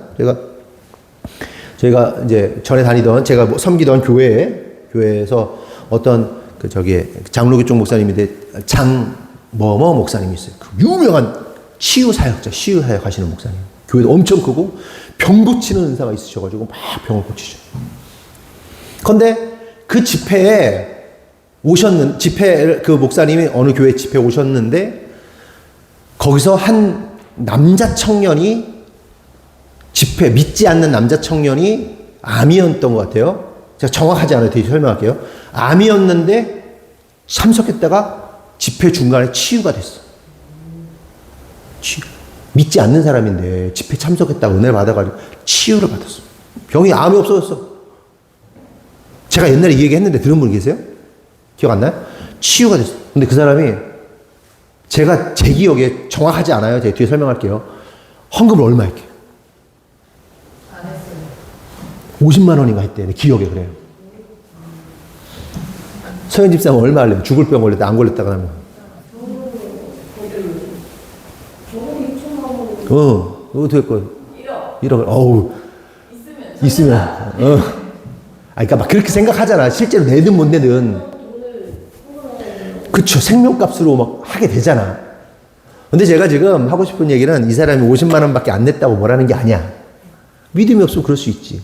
근데 문제는 병이 고쳐졌으면 어떻게 해야 돼, 그 다음에. 예수 믿고 교회 다니면 되죠. 예수 안 믿고 교회 안 다녔대요. 병은 치유됐는데 죄 사하는 권세가 있다는 사실을 믿지 못하는 거예요. 병만 고쳐졌으면 땡. 그래서 제가 이게 제 기억이 정확한지 알기 위해서 제가 기억에 조각들이 남아있는 거를 이렇게 얘기했는데 50만 원인지 100만 원인지도 몰라. 근데 불신자인데 병 고쳤다는 얘기 기억이 나. 헌금도 했다는 기억이 나. 그래서 내가 이 사실을 확인하기 위해서 그 교회에 부목사님으로 있던 교수님한테 전화를 했어요. 확인할 필요가 있어서. 목사님 했더니 없는 국번입니다. 없는 번호입니다. 뜨더라고. 아이씨 지워버렸어. 그래서 그 교회 장로님한테 전화했어요. 장로님이 저랑 동갑인데 장로님 잘 지내세요. 이런 일이 있어도 기억나세요?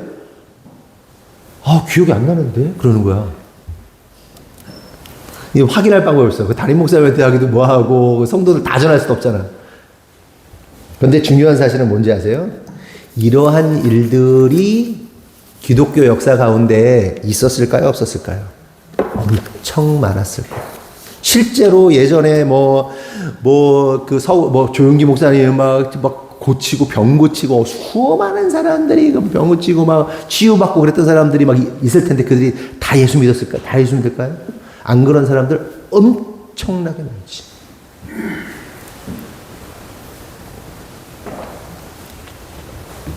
핵심이 뭐예요? 우리의 사업이 좀 더 나아지고 문제가 해결되고 병이 고쳐지고 어쩌고 저쩌고 막 이 생명 앞에 수많은 우리의 슬픔과 고통과 이 카테고리들이 있는데 이게 다 해결돼도 예수가 나의 죄를 사하심으로 나를 구원하신다는 사실을 믿지 못하면 끝난 거야. 근데 이거 아무것도 해결 안 돼도 예수님이 나의 죄를 사하시지. 구원자이시지. 예수만이 생명이지. 알면 끝나는 거예요. 그래서 예수가 구원자이심을 믿으면 여러분 성공한 인생이라니까. 다른 게 중요한 게 아니야. 대박 안 나도 돼. 났으면 좋겠지. 하나님의 일을 더 하고 싶어서.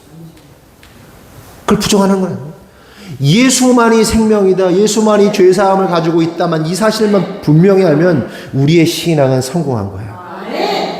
그거 모르면 아무리 잘 돼도 실패했다. 이런 말씀 마칩니다. 가정과 사업과 직장과 자녀 가운데 문제가 있어요?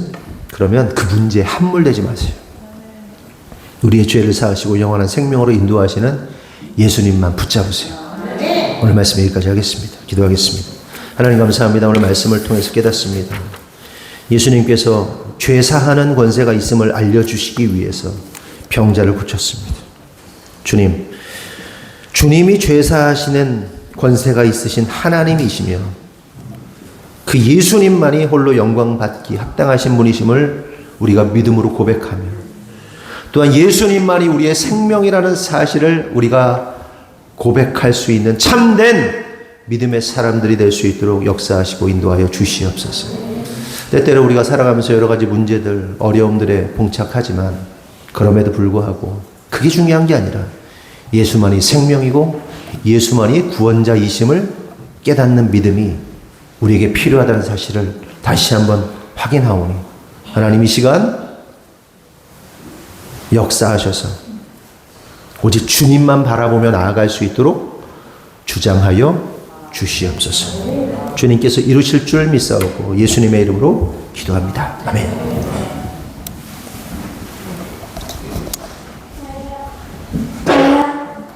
공부 인사. 안녕하세요. 저희가 주기도문을 영어로 외워보도록 하겠습니다. Our Father in heaven, hallowed be your name. Your kingdom come, your will be done on earth as it is in heaven. Give us today our daily bread. Forgive us our debts, as we also have forgiven our debtors. And lead us not into temptation, but deliver us from the evil one. And for yours the kingdom and the power and the glory forever. Amen. 박수.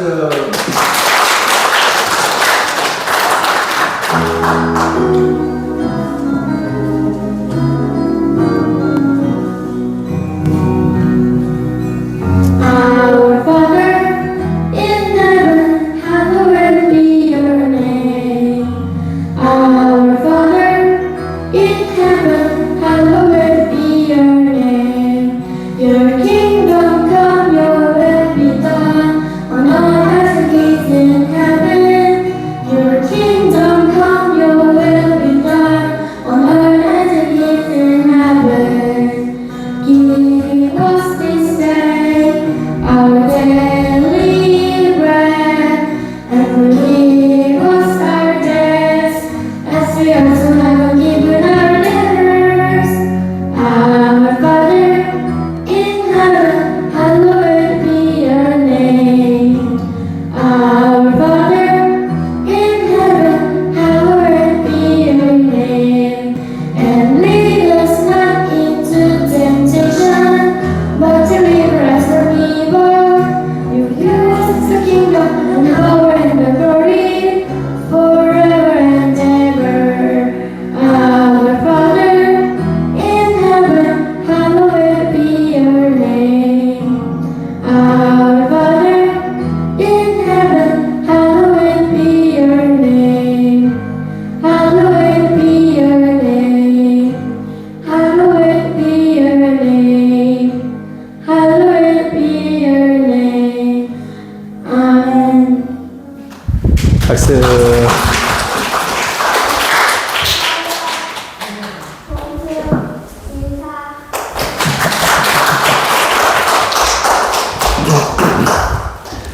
아이들이 수백만 원씩 들여가지고 필리핀에 어학연수를 다녀왔는데 두 가지 큰 변화가 있는데 첫 번째는 주기도문을 영어로 외웠다는 거. 두 번째는 그 어학을 하면 이렇게 느껴지는 것들이 있잖아요. 이슬립이 얘기 이제 영어 하는 걸 잠깐 들었는데 your 할 때 이렇게 리을 발음이 있잖아요. 리을 발음이 미국 본토 버터 발음은 아니고 필리핀 버터, 필리핀에서 제자가 버터 발음이 좀 나는 그런 느낌을 받았습니다. 그 두 가지를 크게 느꼈습니다. 근데 어쨌든 우리가 알지 못하는 무언가가 상당히 새겨졌을 거라고 생각을 하고 유주환 어디 있어? 너는 또 필리핀 가려면 공부하러 갈래? 그래. 예, 오줌을 좀 싸가지고 얘가 수영만 하면 좀 그랬는데 야 주하나 목사님도 수영 심하게 하면 싸고 그랬어. 저 썼어요. 그 말고 저 수영할 때마다 그랬는데 목사님도 수영할 때마다 싸고 그랬어. 그래서 우리 남영재 권사님이 힘들었어. 잘 될 거야. 할 수 있어. 예은이는 또 너 어떻게 필리핀 또 갈래? 안 간대요. 그러니까 딱 예은이가 딱 일주일 좋았대요. 근데 어쨌든 그래도 너의 성향과 다르게 큰 도전을 했고 다음번에 또 그 용기가 생겨서 더 좋아질 거야. 그렇지? 이슬비는 갈래? 쟤는 그냥 가고 싶대요. 계속 그냥. 쟤는 그냥 유학을 보내야 되나 뭐 이런 생각이 들 정도로. 예. 어쨌든 되게 잘 맞았나 봐요. 엄마 아빠 안 보고 싶었지? 네. 네, 그래요. 안 보고 싶었대요. 잘 있었고. 그렇습니다. 여러분, 이제, 그래서 제가 선교사님한테 내년에도 또 한 번 할 수 있으세요? 그랬더니, 그때는 좀 봐야 될 것 같아요. 이렇게 말씀하시더라고요. 좀 일정이 있는 것 같기도 하고, 살짝 피하시는 것 같기도 하고. 근데 갈 수 있다면 좀 여러분들 재정도 더 좋아지고 그래서 또 보낼 수 있으면 좋겠어요. 드리신 예물, 예, 주일원금을 소개하지 않고 11조 유천원 집사님, 1천번제 박혜린, 박혜연, 현인환, 김은영 집사님, 현시온 나다나, 구제헌금, 남영자 권사님, 11조 이대준 장로님, 남영자 권사님, 1천번제 이대준 장로님, 남영자 권사님, 어린이부 남영자 권사님, 11조 강경모, 11조 유주환, 감사헌금, 강성규 이미연 집사님, 날마다 구원의 감격이 넘치게 하시고 단물씀을 다 받아내는 바다와 같은 뭐라 소거냐? 성품으로, 바다와 같은 성품으로 어디서든지 선한 영향력 끼치는 자 되게 하소서. 현시온, 날마다 하나님의 지혜가 임하여 똑똑해지고 미련함이 깨어지게 하옵소서. 날마다 기쁨이 넘치게 하옵소서. 나다나, 현시온 나다나 믿음대로 될지어다. 하나님 아버지, 저희 모든 삶과 지금 진행되는 모든 일과 앞으로의 모든 선한 일들은 모두 주님의 능력이고 은혜입니다. 주님의 높이 찬양합니다. 저의 삶 전체가 하나님의 은혜입니다. 감사합니다. 성령 충만하게 해주세요. 이선영 집사님, 고백대로 될지어다. 하나님 아버지 은혜의 예언 예슬 다온이에게 하나님의 지혜 분별력 통찰력을 날마다 부어 주옵소서. 날마다 이들의 믿음이 자라고 성장케 하여 주옵소서. 주님과 같이 주님을 경외하는 삶 살아가게 해주세요. 성령 충만하게 해주세요. 조은혜, 조혜은, 조혜슬, 이다온 고백대로 될지어다. 하나님 아버지 군대에 있는 휘민이 정모의 영혼력을 지켜주옵소서. 하나님의 지혜 분별력 통찰력을 주시옵고 믿음이 날마다 성장케 하여 주옵소서. 그리하여 그리스도의 영으로 충만하게 하여 주옵소서. 이선영 집사님, 정모, 휘민이 평안할지어다. 날마다 하나님의 은혜가 감당치 못하게 넘치게 하옵소서. 현인한 집사님, 믿음대로 될지어다. 군생활하는 휘민이 정모 모든 삶 생활을 주님께서 인도하시고 지켜주옵소서. 감사하는 자녀 되게 없어서. 강정모 고백대로 될지어다. 공부하는 동안 지혜 주시고 건강하게 지켜주옵소서. 항상 감사하는 경모 되게 없어서. 강경모는 집중력이 넘치게 될지어다. 책상에 오래 붙어 있어서 공부 열심히 할지어다. 그냥 보는 족족 머리에 입력될지어다. 그래요. 성미현금 강준우, 주님 은혜 감사합니다. 지성숙 권사님, 주님 은혜가 넘치기를 원합니다. 어린이부 헌금 지성숙 권사님, 할렐루야 기도 응답하심에 감사합니다. 조경미 집사님, 뭐 응답 받았어요? 잊어버렸어요. 일주일 전에 써놨거든요. 네. 감사합니다. 써야지. 근데 뭔지를 까먹었어요. 이제 까먹었는데 어쨌든 응답된 거를, 그래요. 뭔지 모르겠지만 감사합니다. 모든 상황을 주님 안에서 지혜롭게 풀게 하소서. 유주하는 지혜롭게 풀게 될지어다. 충성된 주님의 일꾼 되게 하옵소서. 유하영은 충성된 일꾼 될 거야? 될 마음이 있어? 그러면 될지어다. 네. 유주한 감사원금 드렸습니다. 기도하겠습니다. 하나님 감사합니다. 오늘 말씀을 통해서 깨닫습니다. 말씀대로 우리가 주님이 구원자이시고 생명의 주관자이심을 믿고 나아가는 우리가 될 수 있도록 인도하여 주시옵소서. 그래서 우리의 삶을, 우리의 인생을 주님께만 의탁하는 삶 살아감으로 주님께서 인도하시고 보호하시고 지키시는 하나님의 놀라운 하나님의 자녀들에게 주신 권세를 누릴 수 있도록 인도하여 주시옵소서. 주님의 자녀들이 감사하여서 예물을 드렸습니다. 드린 손길마다 축복하시고 그들의 가정과 사업과 직장과 자녀와 그들의 인생과 학업과 그들의 미래 가운데 하나님 함께하여 주셔서 하나님의 지혜와 하나님의 계시로 충만하게 하여 주시옵소서. 모든 상황 속에서 주님 의지하게 하여 주시고 주님 의지하는 것이 가장 큰 하나님 지혜라는 사실, 지식이라는 사실을 깨닫게 하여 주시옵소서. 그래서 자녀들에게는 공부하는 동안 지혜 주시고 건강 주시고 하고자 하는 모든 일들이 예수 그리스도 안에서 성취되게 하여 주시옵소서. 또한 군대 가 있는 휘민이와 정모 가운데 함께 하여 주시고 그들의 인생이 감사와 기쁨이 넘치는 삶 되게 하여 주시옵소서. 그래서 하나님의 은혜가 넘치게 하여 주시고 감당할 수 없는 하나님의 은혜, 살아가게 하여 주시옵소서. 아이들의 믿음이 자라고 성장함으로써 더욱더 주님과 가까워지게 하시고 하나님의 은혜를 통하여 세상 사람들에게 선한 영향력을 끼칠 수 있는 믿음의 군사들 용사들 될 수 있도록 인도하여 주시옵소서. 그리하여 날마다 구원의 감격이 넘치게 하시고 하나님의 도우심과 섭리 안에서 날마다 승리할 수 있도록 지켜주시옵소서. 하나님, 이제 겨울이 지나고 봄이 옵니다. 하나님, 추운 겨울 동안 우리 어르신들이 참 힘겨운 시간을 보냈을 거라 생각합니다. 하나님, 이제 지키시고 보호하시고 하나님의 그 풍성한 은혜를 많이 누리고 풍성한 기쁨을 많이 누릴 수 있도록, 샬롬을 누릴 수 있도록 하나님께서 우리 어르신들도 특별히 보호하여 주시옵소서. 주님께서 이루실 줄 믿사옵고 예수님의 이름으로 기도합니다. 아멘. 다 같이 일어나겠습니다. 구호 준비. 말씀대로 심은 대로. 아멘. 축도하겠습니다. 지금은 우리 구주 예수 그리스도의 은혜와 하나님 아버지의 무한하신 사랑과 성령님의 감화감동 대주 역사하시니 오늘 주님의 뜻대로 살기로 결정한 모든 성도들 위해 지금으로부터 영원토록 함께 하시기를 간절히 축원하옵나이다. 아멘.